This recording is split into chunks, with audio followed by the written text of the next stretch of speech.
Katera Rising by J.D. Evergreen, Chapter 3.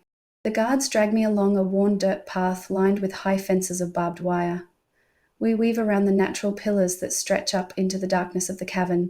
My body is riddled with pain, and walking isn't a pleasant task, but the guards still shove me. By this point, I am almost too tired to walk. We make our way towards the infirmary, where my medical status is to be assessed by other slaves. Every slave has a job. We are placed into roles based on previous skills or the father's capabilities. As a slave, you must do well in the position you are given. If you aren't useful, you are expendable.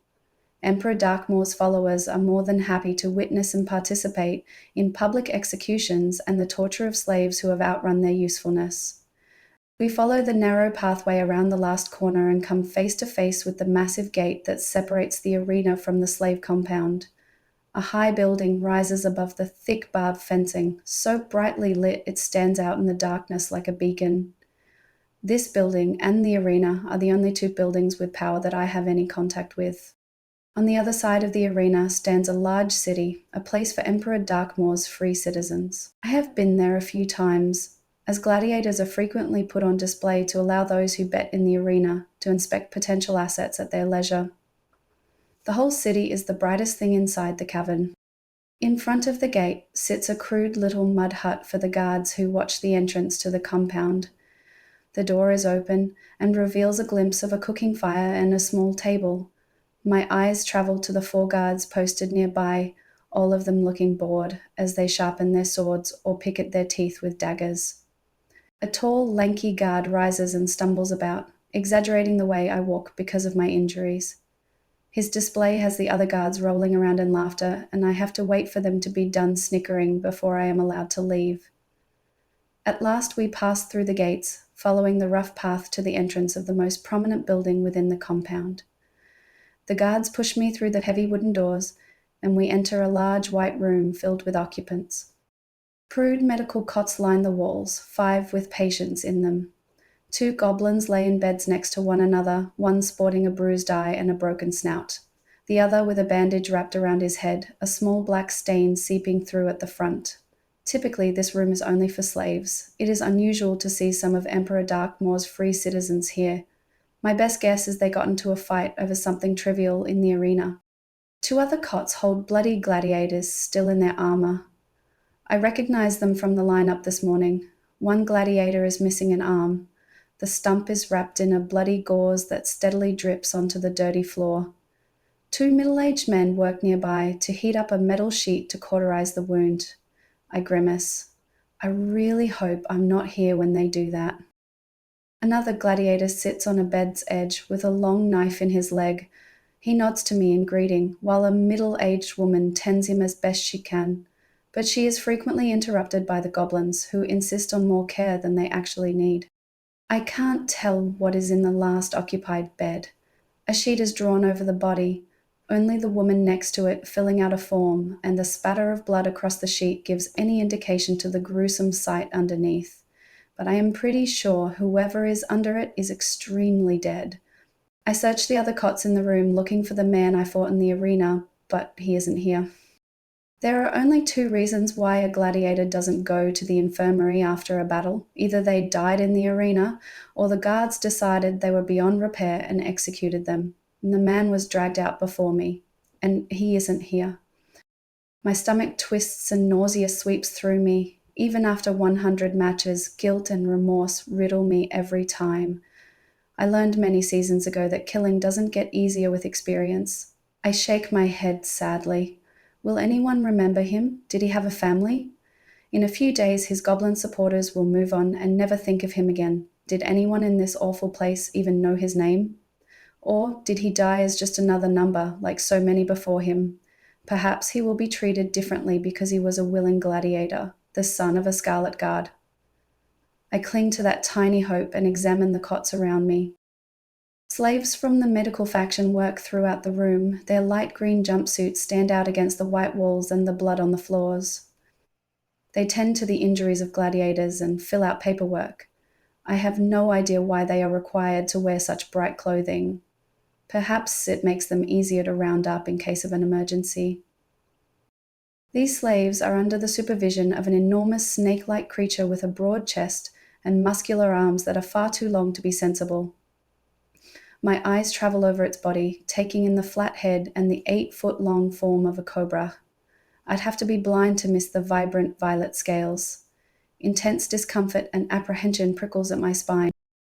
Snake people are prevalent in positions of power, probably because they thrive on the terror of others and are extremely talented when it comes to causing fear. In the eyes of Emperor Darkmoor, this makes them well suited for the job. These snake-like creatures call themselves Naga. This Naga is covered in dark purple horizontal stripes, which make it clear he is male. Male Naga are well known for their short fuses and violent tendencies. This one looks like he has just about reached the end of his fuse, and it probably has a lot to do with the squabbling goblins at the back of the room. An older woman in her 40s with marbled brown and grey hair approaches me, her green jumpsuit stained with splashes of blood. The woman's blue eyes take in my battered appearance with pity. Her eyes linger on the drying blood on my face and glance over my slumped posture. Sit down here. The older woman requests and gestures to an empty bed beside her. The guards let me follow the woman to the bed and stand to attention at the door, making sure I don't make a run for it. I almost laugh, as if I would get far in my current state. I glance around the room and notice all the guards in similar states of attention. I have never seen the guards so focused. They usually lounged about, except the medics, and gawked at the injured gladiators. I put this strange behavior down to the unmistakably aggravated Naga. I guess he makes them nervous. The older woman steps into my field of vision and inspects my wounds. After a quick once-over, she takes a wet cloth from a bowl on the metal cart beside the bed. The medic wipes the blood and sand from my forehead, uttering various hms and ha's as she inspects my head wound. Satisfied the injury is clean, she turns to pick up a needle and thread. The woman lets out one last hym and sets about suturing the gash on my head, just above my eyebrow. I am not given any medicine to help with the pain. I sit on the bed in silence and ignore the stinging sensation as the hot needle pierces my flesh and the thread following it drags through my skin, pulling at my already tender wound. I focus on breathing and force myself to remain still for each of my 4 stitches. The medic's job is to ensure I live, not to make me comfortable. It's easier to treat minor injuries than train a new slave to fill my position, but that doesn't mean Emperor Darkmoor will allow too many resources to be used on a slave. With the last suture finished, the medic attempts to inspect my chest wounds, but my shackles make it too difficult to remove my armor. She waves at my guards, and they glare over at us. She calls out, Remove her shackles so I can inspect her wounds. A guard with a set of heavy keys grudgingly stomps towards us and removes my shackles before returning to his post. The medic takes off my chest armor and inspects the bruises on my back and sides. The older woman checks my broken ribs, giving them a gentle push here and there. Satisfied I am not going to puncture any internal organs, the medic wraps my chest in a tight bandage to stop any unnecessary movement. The irritated Naga moves away from the arguing goblins and towards my bed. His lower body grinds across the cobbled ground. Each violet scale emits a horrid scrape as it makes contact with the uneven floor. The unbearable noise only stops when he comes to a halt in front of us. He looks down at me with a scowl most people would reserve for vermin and addresses the woman beside me. Will this one live? He hisses in a thick, grating accent that is as repulsive as the noise his scales had made across the cobbled stones. The medic nods. Yes, her wounds are not life-threatening if she is careful, but she will heal faster if we give her an injection for the wounds on her chest. The Naga's hand connects with the medic's face and a resounding crack echoes throughout the confines of the medical room, efficiently stopping all conversation and drawing the attention of everyone in the vicinity. Even the goblins stop their shoving match to stare at the Naga, their mouths hanging wide. Last injection. The Naga rages. Not for slaves. Are you suggesting her life is more valuable than a loyal follower of Emperor Darkmoor? He hisses, his blue tongue darting out to spit all over the medic's face. No, of course not. Stammers the frightened medic as she tries to recover from the Naga's blow. I only meant if she could heal faster, she would perform much better at her next gladiator match. pleads the medic. Thickly gladiators are poor sport.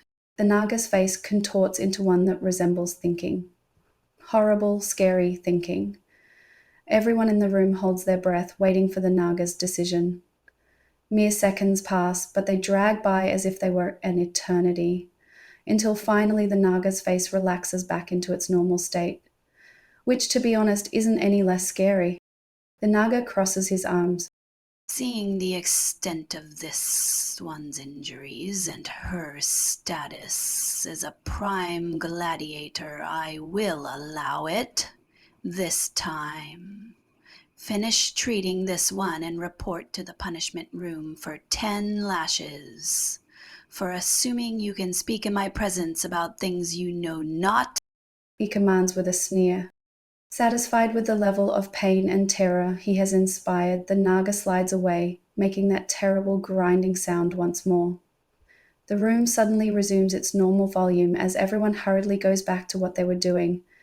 Everyone except the goblins, who are now sulking in their beds, looking anywhere but at each other. The medic goes to a nearby cupboard and returns with a needle and a bottle of grey liquid.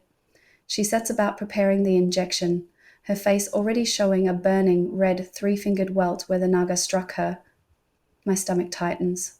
I am responsible for the pain she will soon endure. The medic wipes down my arm in preparation for the injection. I gaze at her and whisper, "Thank you." The woman gives me a smile that lights up her face, removing worry lines and revealing a glimpse of the woman's lost youth. if this helps you to live for a little longer, all the pain will be worth it. The Naga slides past, looking incredibly pleased with himself, a smug grin on his snout.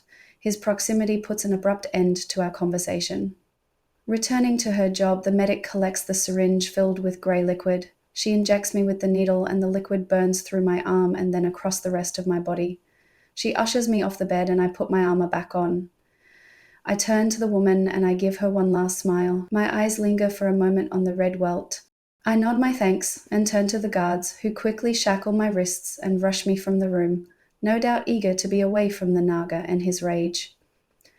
The guards push open the heavy wooden doors and march me down a dark and grimy hall in the direction of my cell, giving me the occasional shove to make me go faster.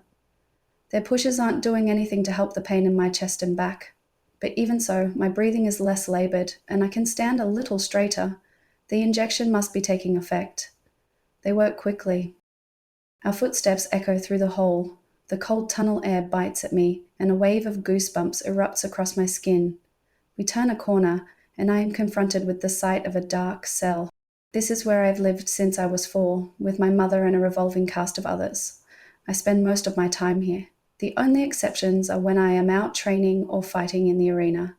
This is more freedom than most slaves have, but that knowledge doesn't comfort me. One guard pulls out his heavy metal baton, and the other one unlocks my shackles and clips them to his belt. The guard holds out his hand. Robert, I glare at him and stand still. give it to me, or I will take it from you.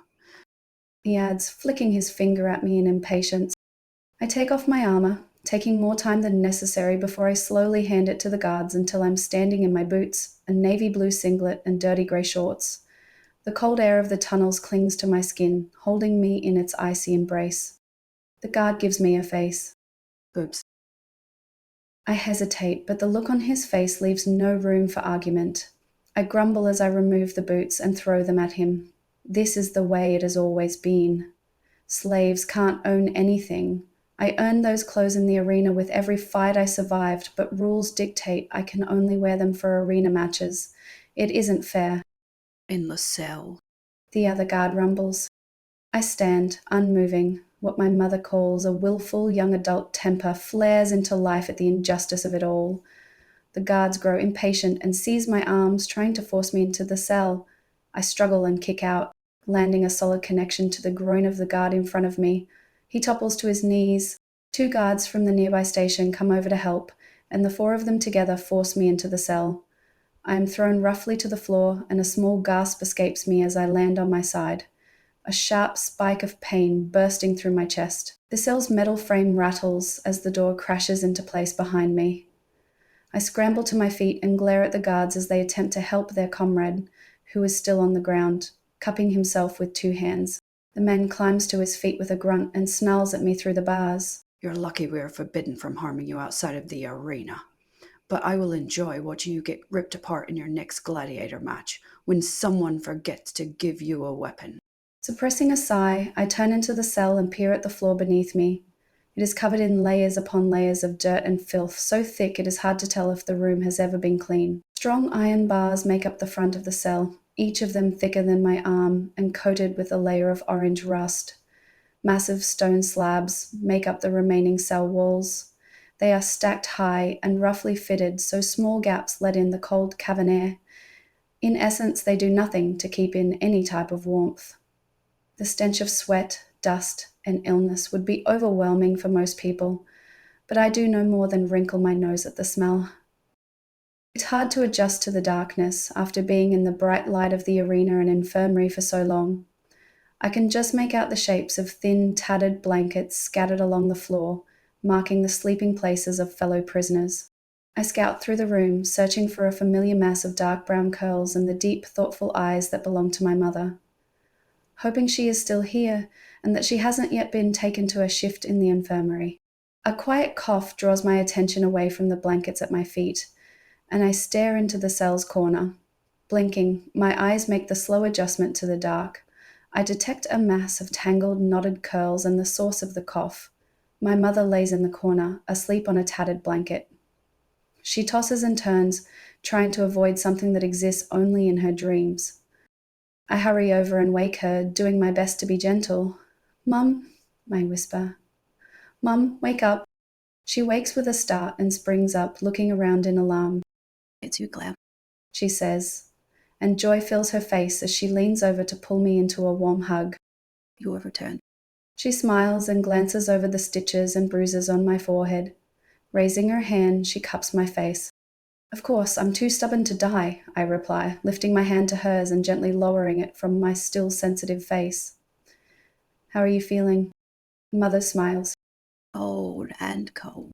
I shake my head, but my reply is cut off as the guards stumble to stand to attention, one of them knocking over the chair he had been lounging on in the process. A big man strolls in, his heavily muscled frame just as commanding as his presence. He stops at our cage and sneers through the bars. "Medic 15-6, you have 10 minutes to prepare for your review." A bowl of water and a rag is shoved roughly through the bars, sloshing most of its precious contents on the floor in the process. Mother hurries over to the bowl and hurriedly begins to wipe down her grimy face and arms. My stomach clenches painfully, and I aim my fear and anger at the man in front of the bars. A review? But she is not due for another week. I lock eyes with his ice blue ones, and a sense of familiarity tugs at me. The man cracks his knuckles menacingly. "Now I get the joy of taking something from you as you took something from me." Anger builds in my stomach like flames, and I stomp over to the bars and glare up at the man. "Surely you cannot force forward a review over a lost bet." My mother moves towards me. "Claire, it's okay. I did not lose a bet." The man bellows over my mother's words. I am roughly jerked forwards and slammed into the bars. Pain blasts through my chest and head. "Please, sir." One of the guards begins. "You mustn't hurt her. She's the prime gladiator." "Silence." The man bellows, sending spit into my face. The guard behind him takes a hasty step back and keeps his words to himself. The guard with the ice blue eyes returns his attention to me, and I look into his cold gaze.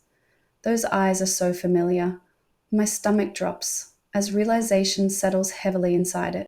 "Who took my son from me?" He hisses. "Now I will take the one person you care about from you." With that, he tosses me back onto the floor as if I were a rag doll. My mother rushes over towards me and helps me sit. The man with ice blue eyes readjusts his shirt, as if our encounter had somehow rumpled his appearance. He casts a half-a-second glance at my mother. "Your review starts in 5 minutes." With that, he struts from view. My mother turns to me. "What did he mean about you taking his son?" I wrap my hands around my knees. He was my opponent in the arena. A soft sigh escapes my mother's lips as she pulls me into a hug. I had saved my life in the arena at the cost of my mother's. "This is wrong," I hiss. My mother holds me tighter. Everything they do to us here is wrong. I look up at her, tears stinging my eyes. Pushing forward a review, though, I bite my lip to stop it trembling. We were supposed to have another week. I passed the last one. I can pass this one too. My mother says. Neither of us point out that the last one wasn't issued by a man whose son I had just killed. I swallow. You are the most experienced medic they have. They aren't going to get rid of you, I say, and wrap my arms around her. Reviews are usually seasonal checkups on slaves to make sure they are still more useful than the cost of their upkeep. If you aren't useful, you are expendable. And the thought they might consider my mother as useless triggers a painful gripping in my heart. The fact that that decision is being led by a man with a personal grievance against me spreads fear through my body. Let's not worry about it. Mother chirps, as she turns to sit cross-legged in front of me. Worrying won't change their decision. I nod. She is right. Worrying won't change the outcome. It will just ruin the precious time we have now. Anyway, I have a gift for you. Mother announces as she reaches into her sleeve and pulls a necklace from it. She went to great lengths to keep it hidden throughout my childhood, knotting it into her hair and stealing thread from the infirmary so she could stitch the necklace to the inside of her shirt. Those are just a few ways she's managed to keep it hidden from the greedy eyes of those who monitor us. She holds it out to me. Your grandmother gave this to me before she... She pauses. The unspoken word died hangs in the air. She clears her throat. In any case, it is time for me to give it to you. I take the necklace and examine it. At its center lies a teardrop gem, about the size of my thumbnail. White flecks parade throughout the deep blue gemstone, sparkling and glittering in the flickering light cast by the braziers outside of our prison. Silver strips curl around the stone, holding it to a delicate but deceptively strong chain. I stare at the glimmering gem. The twinkling colors create a miniature picture of how I imagine the night sky. It's beautiful, I whisper. I put on the necklace with a smile. It looks good on you. She remarks, smiling at me. Do you remember the stories I used to tell you when you were younger? The ones about the necklace being magical and giving whoever wears it powers. I answer with a smile as I remember the bedtime stories Mother used to tell me as a child. Mother folds her hands in her lap and fixes me with a serious gaze. Well, they are not made-up stories. I stare at her blankly for a moment as I recall stories of people who could read minds, tell the future, and move items across rooms with just a flick of their hands. I let out a snort of laughter. Yeah, right. You had me for a moment there. The stern look on my mother's face tells me she isn't joking. Those stories are real. I can see glimpses of the possible future. She reveals. And it has shown me a world where Emperor Darkmaw does not rule us, a world where you save us. Me? I wouldn't put the fate of a self-sporing mushroom in my hands, let alone the fate of the world and everyone in it, I joke. Claire, you must listen. Mother says in a stern voice. I need you to take this seriously. You must take this to the lands above and discover the power within yourself. Use it to find the others. Only then can Emperor Darkmaw be defeated. Only then can our world Katera be saved. Wait, you're serious? I blurt as I stare dumbfounded at my mother. All this time I have been waiting for someone to come save us, and the person I have been waiting on is me? There's a lot to ask of you, Admits my mother. especially since you're 22 summers old, but I know you can do it. You're certainly stubborn enough. I take a deep breath. This is madness. Okay, what do I have to do? Your necklace has 5 companion pieces. You must find them and work together with their bearers. I nod. Where will I find them? That's a good question. Mother replies and offers no further comment. I rephrase my question. Do you know where they are or who has them? Over the seasons, I have only met one other with a necklace. I met him here, in fact. I treated the young man after an accident in the mines. From what I understood, he was just a young man doing his best to look after 2 sisters. Mother shifts her knees and leans closer, as if speaking too loudly will get us caught. He tried to leave many seasons ago, escaping with his sisters, I believe. He was captured, but his 2 sisters were not. When I checked his body to declare him dead, he no longer had the necklace. So, The guards took it? Or he left it with his sisters, like I am leaving mine with you now. I ignore the implication and I try for a less depressing question. The necklace gives you the ability to see the future? No. I said it gives me glimpses of a possible future. Different actions have different outcomes. Mother says. I lift the necklace and inspect it. Will I see the future too? Only time will tell. Mother answers cryptically. Marching echoes down the hall and announces the approach of guards. Panicked, Mother turns to me, removes my necklace and places it in my hand. Claire, you need to leave this place. You have become a prime gladiator now and your time is limited. It is best to prepare yourself for the fact that I might not return, and I don't want you to waste away in here. You are too special for that. Confused, I stare at her and take her hands. I don't understand. You will. I love you, Claire, but it is time for you to leave. Together we stand face to face, and Mother utters the words used for final goodbyes. And may your light guide you to the sun above, to your family, and to your love. Our bond is for forever, and goodbyes are not the end. It simply means I'll miss you until we meet again. She pulls me into a tight hug and holds me until the march arrives at our cell. A whine of metal signals the door opening, and a gruff voice speaks. Lemmig 15-6, it is time for your review. Mother lets go and gives me a gentle kiss on the cheek. Be free, my little bird. You were born to fly. With those final words, she steps away and follows the guards out of the gate, where they shackle her and march her out of sight. I stand where my mother left me. I clasp my trembling hands and my stomach twists uncomfortably. She spoke like it was our final goodbye. My mind swirls with what she told me. Leave? I mutter as I try to come to grips with the last few minutes of my life. It's not like leaving is a choice I can just make. After all, who would willingly stay here? I'm a slave inside a heavily fortified and guarded compound. Leaving is not as easy as walking through a gate. Mother knows that. How am I supposed to deal with this? A magical necklace and orders to save the world are a lot to lump on someone, particularly one who doesn't even remember what it's like to be free. I walk over to the cell corner and sink to the floor, exhausted physically and now mentally. I don't know where to begin to sort out the racing chaos inside my head. And I don't want to leave my mother here, even if she's the one who told me to go. That's if she comes back, says the nasty voice inside my head. It's your fault she is suffering through a review right now. I slam my eyes shut and force the voice into a tiny corner of my mind, doing my best to crush it. But even from there, it whispers of my failures. I lift the necklace and observe the glittering blue gem in my hand. Memories of Mother's stories about the world above flood my conscious, most of them too fantastic to be true. But those stories were of a time before Emperor Darkmoor, before the fall of Katera. A time before my people were enslaved by cruel monsters who delight in our pain and misery. The worst part is not all of those monsters were creatures of shadow soul. Some of them were people thought of as friends, family, and neighbors. I glare at the guards posted outside my cell.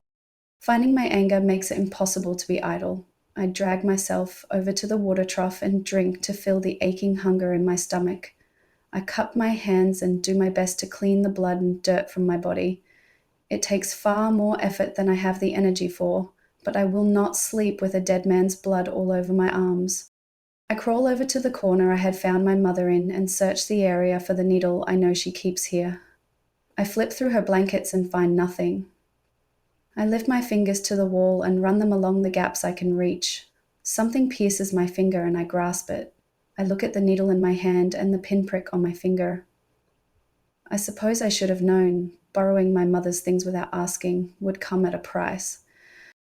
I rip a piece of material off my blanket and stitch the cloth to the inside of my shorts.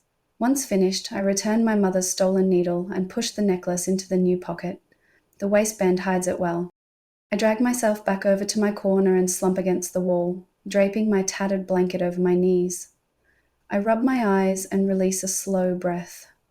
Soon the other slaves will return to the cell we share when the bells that signal the end of the digging shift toll. I should try to get some rest while I can. I will talk to my mother about these thoughts after her review. My heart lightens with the decision, and the overwhelming sense of a task too big for one person fades. I rest my head against the wall beside me and fall asleep.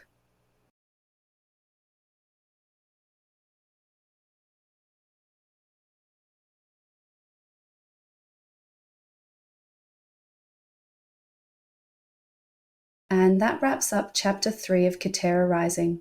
If you enjoyed the mix of brutal gladiator life, cryptic prophecies, and terrifying Nagas, don't forget to like this video and subscribe.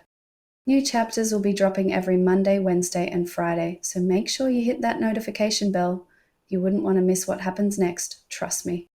Now let's talk in the comments. If you were Claire, would you trust a prophecy telling you you're the one meant to save the world? Or would you assume your mum just hit her head one too many times in the infirmary? Also, what do you think? Did Claire's opponent really deserve to die, or was there another way out? Let's hear your thoughts. Thanks for listening, and see you in the next chapter.